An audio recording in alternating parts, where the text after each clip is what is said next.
Archie's TV Laugh-Out, Issue 11. Betty tells Sabrina it's nice of her to see the Archies leave for the next 2 weeks on a cruise, and then the ship starts moving before Sabrina would have the chance to leave it. Wouldn't people make sure that wouldn't happen? I guess they don't make sure visitors get supervised and would rather track down and punish stowaways. Sabrina says she'll pay her fare and come along too because she always wanted to take a cruise. Oh, so all she has to do is pay a fee. It's not a big deal after all. I guess her friends only panicked because they didn't know how rich Sabrina is from her aunts hoarding ancient stuff in their house. Jughead eats until he's full and seasick, so Archie thinks Jughead wouldn't be able to play the drums, and Reggie asks Sabrina to sit in for him, totally having faith in her when she's never played drums before. And yet he had no faith in her to do well in the band last time because she had no experience. It should have been Archie asking her this to be more in character. Predictably, Sabrina uses magic to make herself a great drummer. Then the captain wants to see Archie. They want to find a jewel thief on the ship, and they have no description of Fogarty. So they'll have to watch everyone, and the Archies are in a good position to observe, despite having to focus on playing their instruments correctly. Is Sabrina gonna be falsely accused of being the jewel thief? And I think the only member of the Archies with jewelry to steal would be Veronica. So while this tries to add some drama, I don't really care. Archie says they have to look for shifty eyes, and I wonder if people will assume it's Sabrina because of that. Because Jughead is hanging over the rail, he solved the case. He tells his friends to help him to a cabin and call the captain. And he tells him Lady Pinkham had her butler send that cablegram, and the jewels are hanging outside a porthole. She says she thought she could collect the insurance money. I'm glad she was written to explain why she did this to feel like a real person. I still feel sorry for her for getting in trouble. The story just ends there. I suppose the fact that the so-called international jewel thief had no description was some good foreshadowing to the fact that he was made up. Because surely if there was an international jewel thief, people might have some idea of what he looks like by now. So this story was about Sabrina going on a cruise with the Archies that supposedly is a jewel thief loose on it. And Jughead finds out there is no such thief, and a woman just wanted the insurance money from pretending her jewels were stolen. Literally all Sabrina did in the story was use magic to play the drums. Which was smart of her, but she didn't even need to be there, because Jughead did everything that mattered. It was still an interesting story though. Even if the pacing should have been a little bit faster instead of focusing so much on how they have no idea what the thief would look like. But I feel tricked into buying this issue so far because Sabrina was so meaningless to the plot.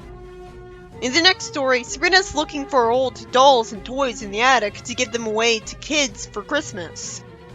Hilda's annoyed at that, even though she was just incredulous at the idea that she'd be playing with them. The toys are handmade warlock toys that have been in the family for generations.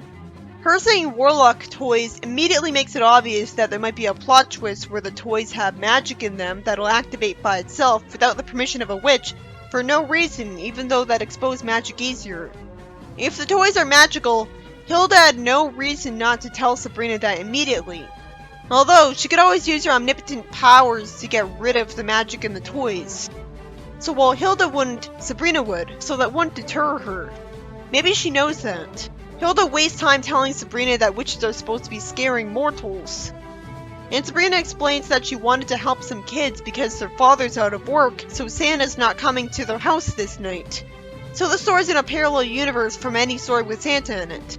Because if Santa was real, then they'd get gifts from Santa regardless of whether their father was out of work. Hilda even talks as if Santa isn't real. Sabrina had told the kids to wait outside, and she didn't want to conjure up anything because she wanted to give people stuff like everyone else does.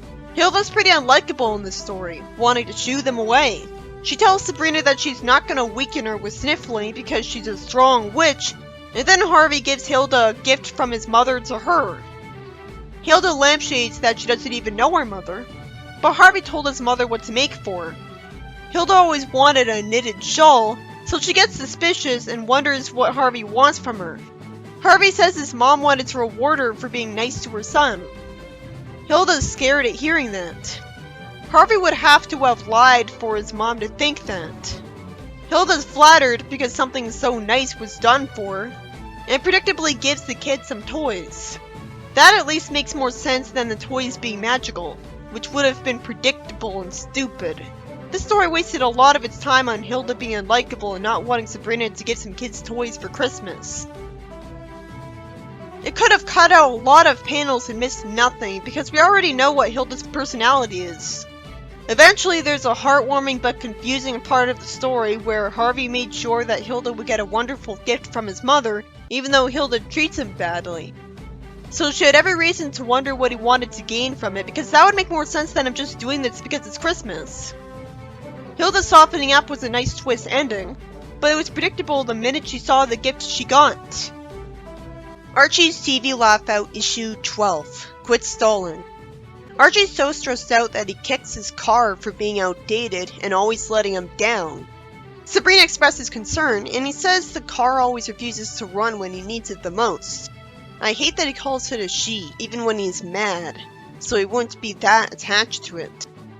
He has a date with Veronica, but can't take her out. Sabrina asks him what's wrong with the car and finds out. At least Archie's smart enough to know what's wrong with the car. Come to think of it, why doesn't Veronica have a car instead of always expecting Archie with his bad car to do the driving? Wouldn't she be too embarrassed to be seen in the bad car? I guess because it's the 70s and gender roles were stricter, and the 60s Jetsons had a whole episode joking about female drivers. But she should have bought a car with her endless money instead of taking it out on Archie when his car breaks down. And you'd think someone as bossy as Veronica would be fine with having more status and power in the relationship by being the one who drives him to dates. Oh yeah, not to mention the fact that if she's such a heavy spender, why doesn't she spend some of the money she wastes on clothes on a good car for Archie while she's at it? It could be a birthday gift. If she actually loved him, she'd have done that. I assume her father would refuse to let her do that, and yet doesn't put his foot down with her in any other way. So that'd seem arbitrary. Archie says that if he pays to get the car fixed, he won't have the money to spend on Veronica, and she'll get annoyed with him. Another thing, why did she insist on making Archie pay when she's rich? It's another strict, blind adherence to gender roles, and in retrospect, it just makes Veronica look like a selfish jerk when you start wondering this. It's not like he's dating someone who's not rich. But every time it comes down to who's paying for the date, it's like the stories always forget that Veronica's rich, and she dares to get annoyed with him. You'd think if she actually loved him, she would love to spend money on him. I guess these are aspects of Veronica and his relationship that haven't aged well, but were accepted as normal at the time, instead of a kind of toxic relationship. Maybe Archie would find it embarrassing if Veronica drove him to dates and paid for stuff. But it'd be stupid of him to be so easily embarrassed instead of just enjoying that she can afford to spend more for a better date. And you'd think getting to kiss Veronica would make him feel better about it. Well, she certainly wouldn't care whether she's emasculating him, considering how she already treats him. Every bad date she has with Archie, she's being unfair by complaining about it when he doesn't choose to make the car malfunction. And she could always improve the dates. She always tells him what to do and lashes out at him at every opportunity, so she's already the one with all the power in the relationship. This is one thing I hope changed about Archie comics over the years, because if she's not spending anything on him and she just mistreats him, it looks like the only reason he dates her instead of Betty is her looks. And that's why he gave up on his comics. Archie says the car can't run a whole day without conking on him. Why was his complaining written to go on for 2 pages with no plot progression? We know his car sucks. Archie calls himself a loser for having bad luck, which is bad logic of his and unfair. Sabrina says he's not a loser and says she could fix his car. He questions this because he's a girl who doesn't know anything about cars. And since she needs to ask him if this is the motor, he's proven right. Sabrina uses magic as he justifiably laughs at her. At least she cheered him up into laughing when he was upset. Naturally, he wonders how she got it running, and she says a good mechanic never gives away her secrets. He says that it shouldn't be running because the ignition isn't even on, since the key's not in it and turned around. Sabrina tells him to just go out with Veronica and stop worrying about how she did it. He wisely drops it and says he can't thank her enough. Then she's actually genre savvy to hope there won't be any repercussions from her spell. Veronica says she's glad he had the car trouble before he picked her up because she'd be embarrassed if the car stalled with her in it in the middle of an intersection again. The whole time I've been waiting for his car to screw up anyways. And Sabrina did her best to give that away before it happened. Archie gets told to shut the car off because it's parked now, and he says he just did, but it's still running. People start staring at them because the car is smoking so much. Too bad Sabrina didn't have the common sense idea to have it be a part of her spell that Archie can turn the key to shut the car off. A man tells him to shut the car off because he can't hear himself think with all that noise. Archie apologizes and says he's having trouble with it, and the man threatens him, not exactly looking sympathetic. Archie disconnects the wires and it's still running, and another guy looks like an idiotic jerk by saying that he thought he told Archie to turn the car off, when it's obvious that he can't. So he looks completely unrealistically oblivious to what's going on with Archie. So a man forces them to drive the car out of here and never come back, and the men wish Archie would pay for their food because it's covered in soot, and so are their clothes. With the way they acted, I don't care, because it's clearly not someone's fault if their car goes haywire. So while they're justified in being upset, they weren't in being mad at him. The car starts busting at the seams and Veronica leaves and tells him he's pulled some dumb stunts, but this tops them all, as if he's responsible for the car stucking. To be fair, I assume that he bought the cheapest car because of impatience, and in that sense he is responsible for whatever happens with it because he could have waited. Or ask her for the money. Sabrina makes the car stop running, and the story ends with Sabrina being faced with the consequences of her actions and calling him ungrateful, which is out of character. I'm pretty sure normally she's just sad about this kind of thing.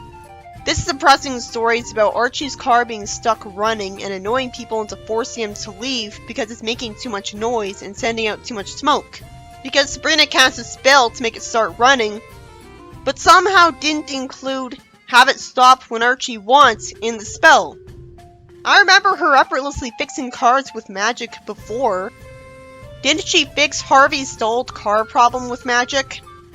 In either the show or the comic? Why would this have that effect? Maybe because his key wasn't in the ignition and turned when Harvey's was, but still.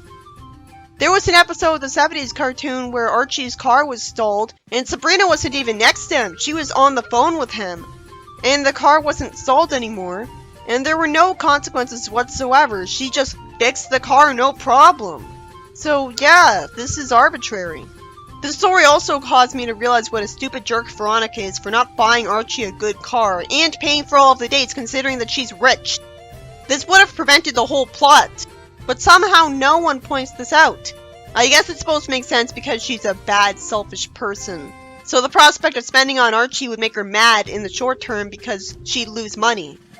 But she'd have a better time on all of her dates with him that makes spending her own money a worthy investment. And if she really loved him, she'd just be happy to be with him, so it would be worth it. And someone who runs up her father's credit card bills on clothes doesn't strike me as someone who should be cheap at the same time.